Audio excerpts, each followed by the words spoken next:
In this video, we're going to go through some of the most fundamental movement skills and movements that we do in Pilates. This is going to be a short, very easy little warm-up routine that you can do before any Pilates workout or a workout of any kind at all.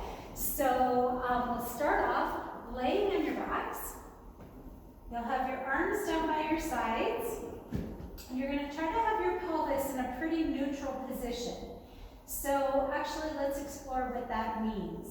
We'll tip your pelvis toward you. So if you had a bowl of soup on your pubic bone, you'd be tipping it toward your belly. And then you'll come back to a neutral position, so your soup is stable. And then you'll tip the soup toward your feet. And we'll go back to neutral. And tip the soup toward your belly, so that's a tucked under or a curled position. We'll come back to neutral and tip the soup toward your feet. If you're familiar with the anatomical terms, it's posterior pelvic tilt, tipping the soup toward your belly, a neutral pelvis, and an anterior pelvic tilt when you tip the soup toward your heels. We'll do that one more time. Just so you can get familiar with those three positions. And while you do that, it also tends to loosen up a little bit of the tension around your pelvis and low back, so that's good as well. We'll bring your knees and feet together, keeping your bowl of soup level, so your pelvis is neutral. We'll inhale your right leg to your chest and exhale it down. Other side, inhale. Exhale it down. Try not to spill your soup as you move. You can lightly press your opposite foot down into the mat, but again, you're keeping your pelvis nice and stable. Inhaling the leg toward you, exhaling it down. These are called knee folds. Inhale and exhale. Relaxing any tension in your neck and shoulders, keeping your back relaxed on the mat, so that if you use any muscles at all in your core, which I hope you do, they'll be your abdominals and not your low back. One more set of these. Inhale the leg up, exhale it down, last one. Now we're going to take a brief detour. You can take your feet about hip distance apart, parallel. Interlace your hands behind your head, and this is just a little stretch that I like to do. You'll have your elbows up toward the ceiling and you'll come up into a very low ab curl type position. But from here, you're going to hold your head up literally with your arms. Press your head lightly back into your hands and make your arms do the work of holding your head up. So it's almost like someone else is doing it. And you'll just gently move your arms from side to sway your neck and head from side to side.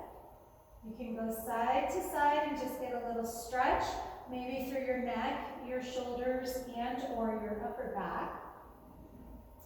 And you can also go on a little bit of a rotation, kind of twisting. Again, try to keep your head as passive as possible. So the arms are doing this work, and that way you can just kind of relax your neck and your upper back. We usually get about 5 chiropractic adjustments doing this. Just little adjustments as you release tension in your upper back.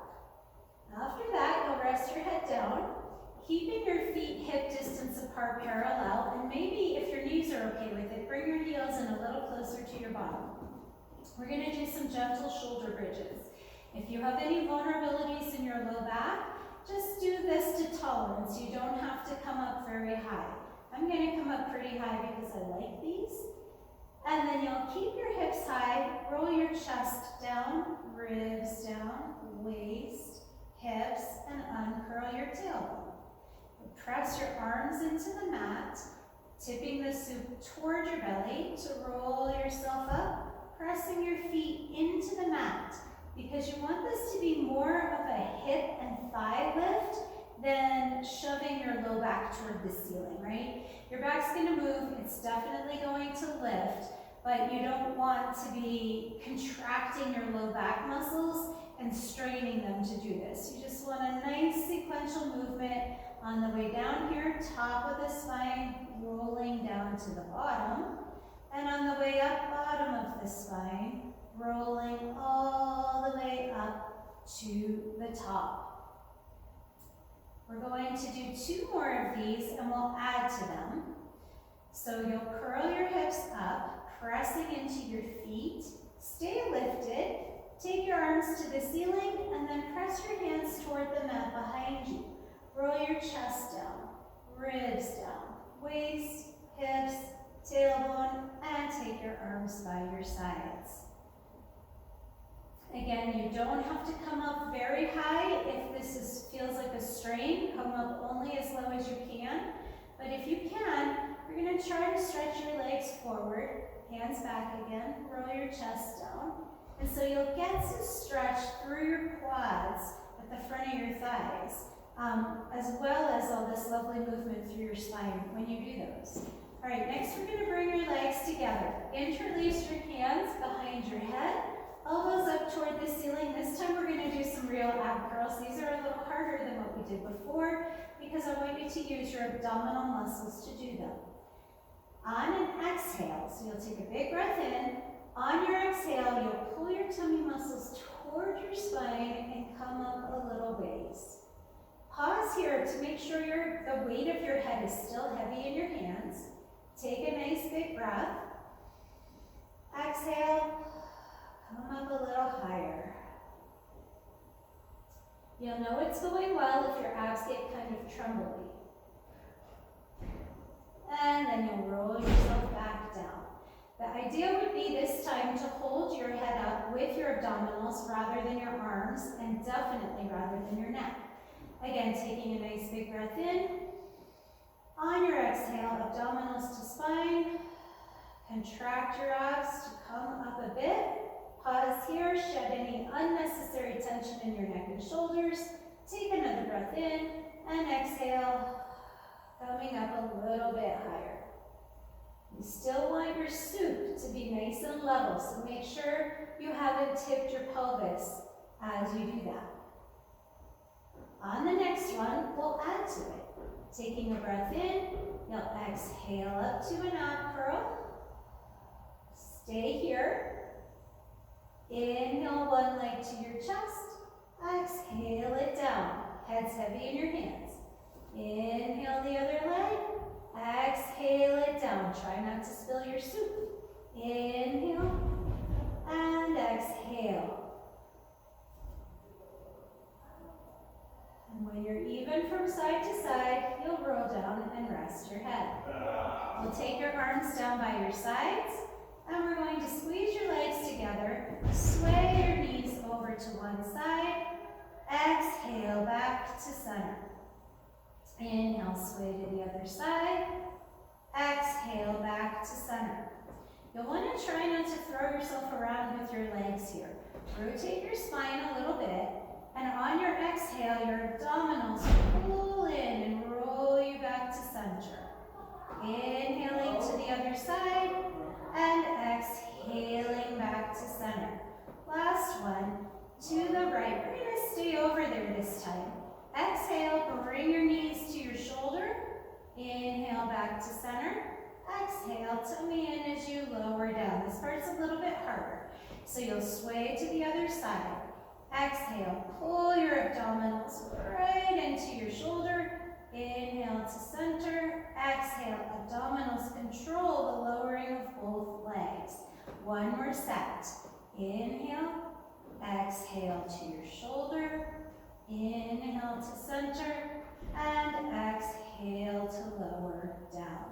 Other side. Inhale. Exhale to your shoulder. Inhale to center. Exhale to lower back down. The next thing I want to do isn't usually considered one of the fundamental exercises, but I think it is valuable for us. You'll bring one leg to your chest, hold onto the back of that thigh, and we're just going to do some gentle hamstring stretches here, straightening that leg toward the ceiling and back down. Use your hands and your arms to keep your thighs still. So you don't want your thigh to move. You just want that lower leg to lift up over it. Your soup is still level, so you're not spilling any soup in your pelvis as stretch your leg up and bend it down. Last one, we're going to stay up. And you'll point and flex. This way of stretching the hamstrings with the other leg bent is pretty supportive, and for most of us should probably feel okay and not too stressful in the back. Circle your ankle a couple of times each way. And then using your arms, you're going to just gently pull that leg across toward your midline or even over your midline a little bit. Roll back to center. 2 more times. Pull it across. And back to center. It's okay if your hip comes up off the mat just a little bit as you do that. We'll come back to center, bend that knee, and then we'll do the same thing on the other side. Hold the back of your thigh, keeping your bowl of soup level. You'll straighten your leg and bend. And stretch it up and bend. Couple more times like that. Using again your arms to keep that thigh bone nice and still. So you're stretching the back of the leg instead of moving the bone of your thigh away from you. Staying up, point and flex a few times.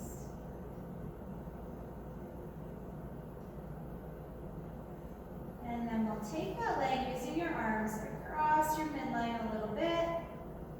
And back to center. Just a nice gentle stretch to free up your hips here. So this little sequence of fundamentals is a great way to just give yourself a reset after you've been sitting at a desk or whatever during the day. But it's also a really nice way to warm up in preparation for more of a workout of any kind. The next video I'm going to make now is of the basic 5 mat exercises. So this was a nice little sequence to do prior to doing that.